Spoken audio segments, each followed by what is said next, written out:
Yo, what's up? Good morning! Kevin po from Hegdes. Ngayon, may isa na naman tayong bakit. Bakit ang simpleng pwede bang ay minsan ay nagiging isang linggong trabaho.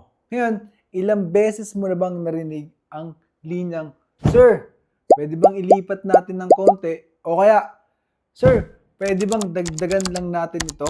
Mukha namang simpleng request. Pero, bakit minsan nagiging ilang araw o ilang linggong adjustment? O may dahilan na hindi lang agad nakikita? Tara, pag-usapan natin.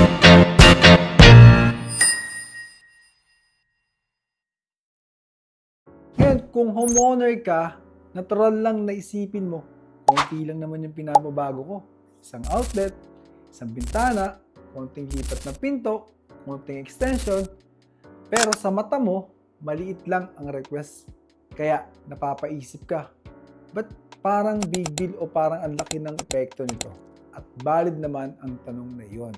Ngayon, kung contractor ka naman, alam mong sa construction, may mga trabahong magkakakonekta.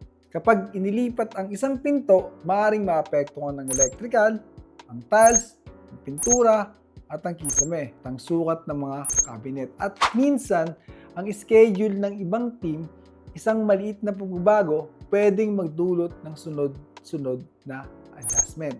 Hindi dahil komplikado ang request, kundi dahil magkakadugtong ang bawat bahagi ng isang bahay. Ngayon, siguro ang pinoprotektahan lang ng homeowner ay yung pangarap ng bahay. Habang nakita ng nabubuo ito, mas lumilinaw rin sa isip niya ang gusto niyang maging resulta.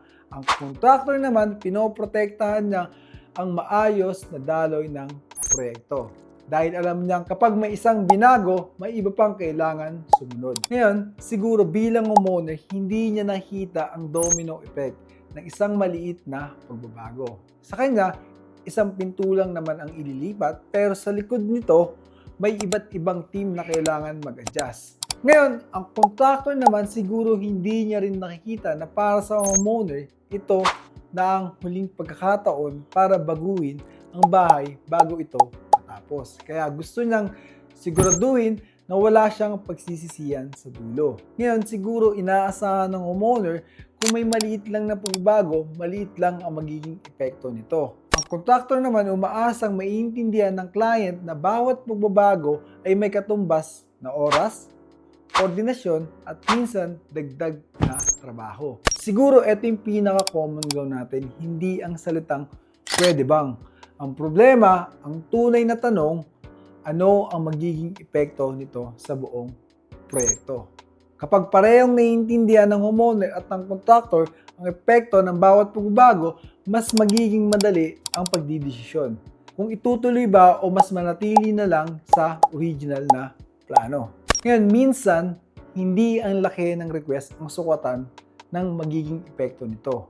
Sa construction, may mga pagbabagong maliit tingnan pero malaki ang naaapektuhan. At may mga pagbabago namang malaking tingnan na madali namang gawin. Kaya bago sabihin ng pwede bang, mas mahalagang itanong muna ano ang magiging epekto nito.